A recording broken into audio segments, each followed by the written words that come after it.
Tom Holland's Spider-Man has always been one of Marvel's most relatable heroes, but in Brand New Day, Peter Parker is in a very different place.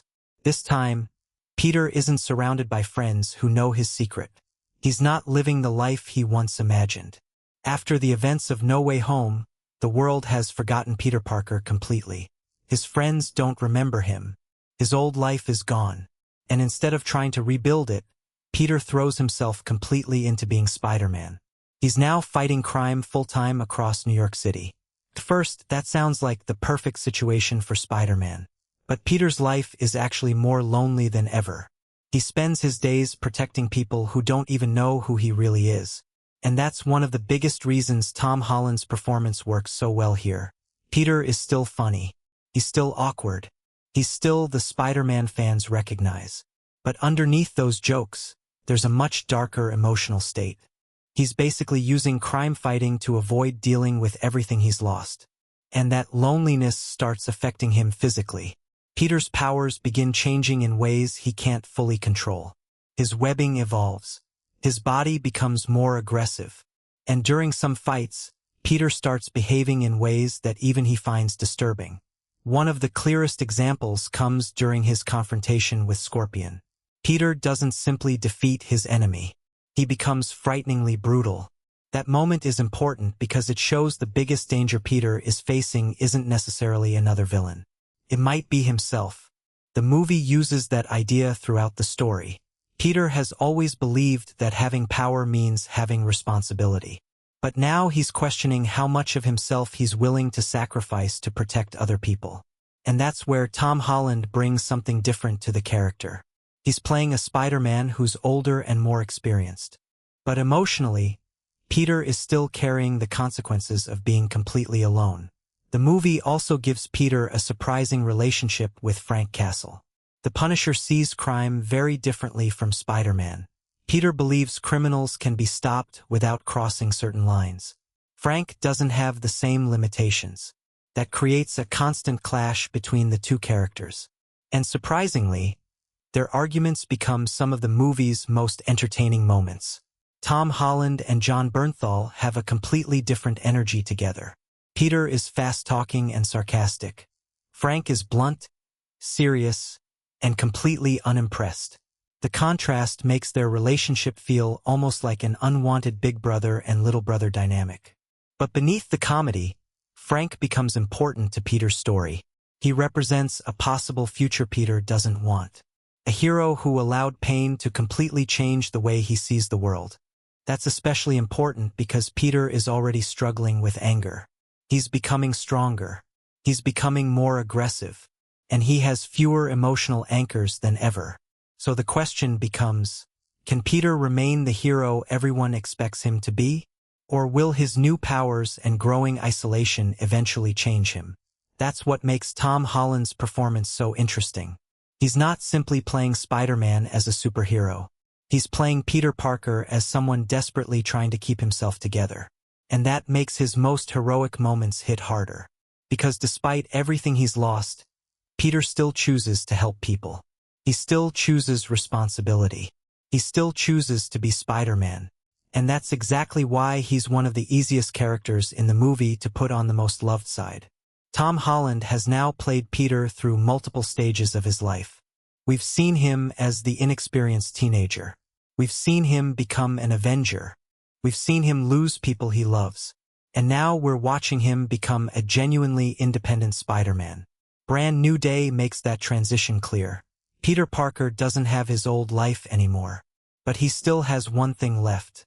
The choice to help people. And as long as he keeps making that choice, he's still Spider-Man. Now we get to the character who completely changes the movie. Sadie Sink's character was one of the biggest mysteries surrounding Brand New Day. For months, Marvel kept her role secret. Fans created theory after theory. And eventually, the movie revealed the truth. She's playing Jean Grey. But this isn't the Jean Grey audiences have seen before. The MCU introduces her through a much darker and more personal story. Jean isn't simply introduced as another superhero. She's introduced as someone carrying enormous trauma. Her sister Sarah died after being involved with damage controls experiments. and Jean becomes obsessed with finding answers. Her mutant abilities make that possible. She's telepathic. She can influence people's minds. She can take control of other people. And that's what makes her so dangerous. Jean doesn't always have to physically fight someone. She can simply take over the person standing in front of her. That ability creates some of the movie's most unsettling moments, because Peter can't always tell who is actually controlling the situation. Jean's actions also put innocent people in danger. She manipulates people to reach the people responsible for her sister's death. And from Peter's perspective, that makes her look like a dangerous villain. But the movie slowly reveals that Jean isn't simply evil. She's angry, she's traumatized, and she's desperate. That's an important distinction, because Jean's motivation isn't about conquering the world. She wants answers. She wants revenge against the people she believes destroyed her family. And that makes her one of the movie's most complicated characters. At first, Peter sees her as a threat. But as he learns more about what happened to her, his perspective changes. He realizes that Jean is another person who has been destroyed by loss. And that's something Peter understands better than almost anyone. Peter has lost Aunt May. He's lost his friends. He's lost his identity. Jean has lost her sister. Both characters are carrying grief. The difference is how they respond to it. Peter chooses to keep helping people. Jean allows her anger to consume her, and that creates the emotional conflict between them. Sadie Sink also brings a very different energy to the MCU. Her performance isn't built around constant jokes or flashy superhero speeches. A lot of Jean's power comes from silence. She can look completely calm while controlling an entire situation. And when her emotions finally explode, the contrast becomes much more powerful. Jean eventually becomes an enormous threat. Her powers grow beyond what Peter initially understands. She can affect huge numbers of people. She even becomes capable of controlling extremely powerful characters. But the movie deliberately leaves room for Jean to be redeemed. The writers have confirmed that Jean doesn't actually kill anyone in the film, despite the destruction surrounding her actions. That detail matters, because Marvel clearly isn't presenting Jean as a permanently evil villain. She's being positioned as a complicated character with somewhere to go next. And that's important for the future of the X-Men. Sadie Sink is now officially part of that larger MCU story. She's already been discussing Jean Grey's future and the upcoming X-Men film. So even though Jean spends much of Brand New Day on the most hated side of the story, she's not necessarily someone audiences are supposed to hate forever. In fact, that's what makes her interesting. You're meant to understand her. You're meant to disagree with her. And you're also meant to wonder whether she can change. Jean Grey begins the movie as an enemy, but by the end, she becomes something more complicated. She's a wounded person who made dangerous choices. And that gives Sadie Sink one of the most important new roles in the movie. Because Spider-Man isn't just fighting Jean Grey. He's trying to convince her that revenge doesn't have to define the rest of her life. And that makes her one of the most fascinating characters in Brand New Day. Then there's Frank Castle, the Punisher. And his return to the big screen completely changes the energy of Brand New Day. Jon Bernthal returns as Frank Castle, bringing the character into Tom Holland's Spider-Man world. Sony's official cast confirms Bernthal's return as Frank Castle, while the movie establishes Peter as a full-time Spider-Man operating alone. And that combination creates something Marvel hasn't really done with this version of Spider-Man before. Peter is surrounded by street-level crime. Frank Castle is surrounded by violence. Both characters fight criminals. But they couldn't be more different. Spider-Man tries to save everyone. The Punisher is willing to cross lines Spider-Man refuses to cross. That difference becomes the foundation of their relationship. Peter doesn't understand Frank. Frank doesn't understand why Peter keeps holding back. And because neither one wants to admit the other might have a point, they constantly clash. But that's exactly what makes their scenes so entertaining. Jon Bernthal plays Frank as brutally straightforward. He doesn't waste words. He doesn't care about impressing Peter. And he certainly doesn't care about Spider-Man's jokes. Peter can make a sarcastic comment. Frank can stare at him for 2 seconds. And suddenly the entire scene becomes funny. Their chemistry was one of the elements highlighted by critics, with several reviews describing Bernthal's Punisher as an effective foil for Holland's Spider-Man. But Frank isn't there only for comedy. He represents something much darker. Peter is already becoming more aggressive because of his evolving powers. He's starting to lose control. He's becoming more violent. And Frank is basically the warning sign standing directly in front of him. This is what happens when pain completely takes over. Frank lost his family. Instead of allowing himself to move forward, he turned his grief into a mission. He hunts criminals. He fights brutally. And he accepts consequences that Peter refuses to accept. That creates a fascinating question for Peter. What happens if Spider-Man stops caring about the difference between justice and revenge? Frank's answer is basically, that's exactly what happened to me. And that makes their relationship much deeper than a simple hero team-up. Peter doesn't want to become Frank. But he also understands why Frank became that way. And Frank, despite constantly criticizing Peter, clearly sees something worth protecting in him. Their relationship gradually develops into something resembling a strange rivalry. They argue, they compete, they insult each other. But when the situation becomes serious, they can still work together. That's why Punisher becomes one of the most memorable characters in the movie. He's not simply another hero added to make the movie bigger. He actually reflects Peter's internal conflict.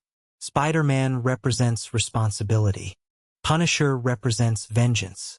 Peter wants to save people. Frank wants to stop the people who hurt them.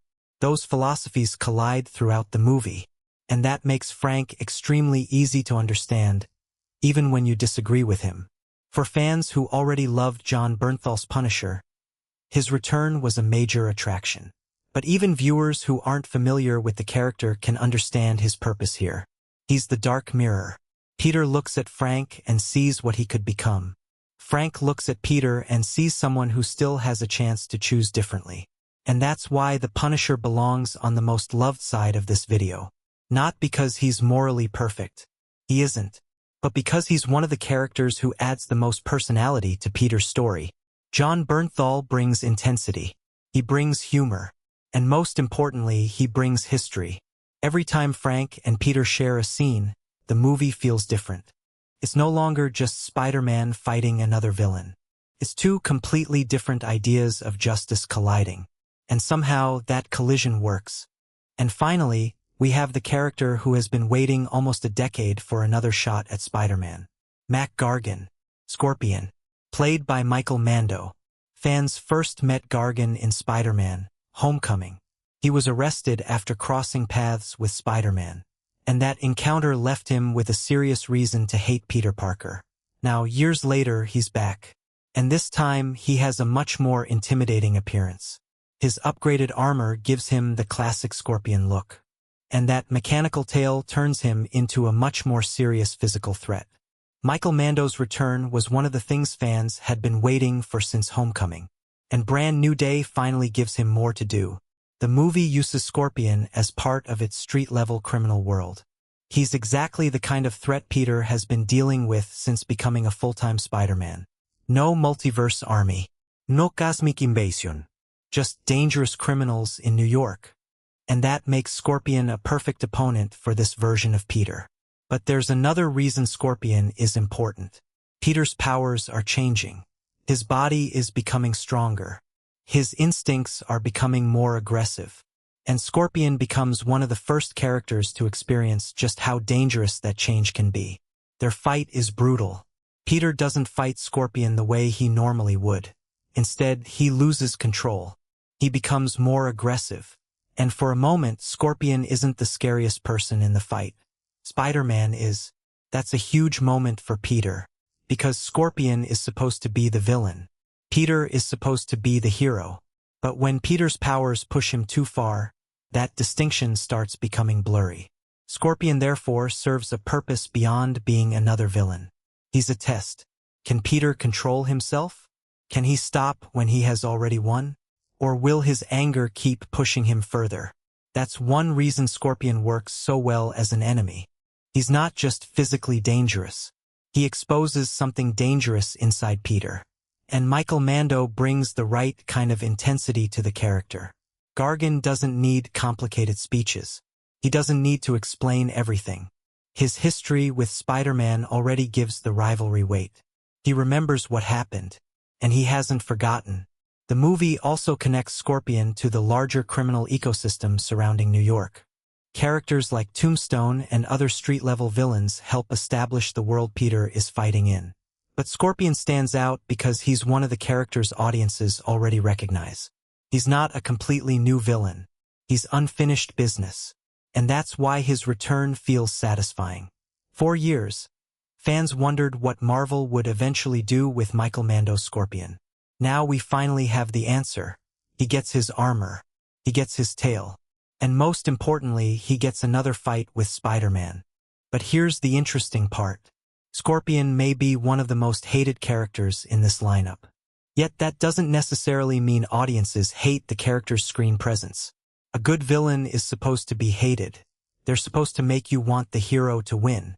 And Scorpion does exactly that. He gives Peter a physical enemy while Jean Grey challenges him psychologically. Punisher challenges his morality. And Scorpion challenges his ability to control his new powers.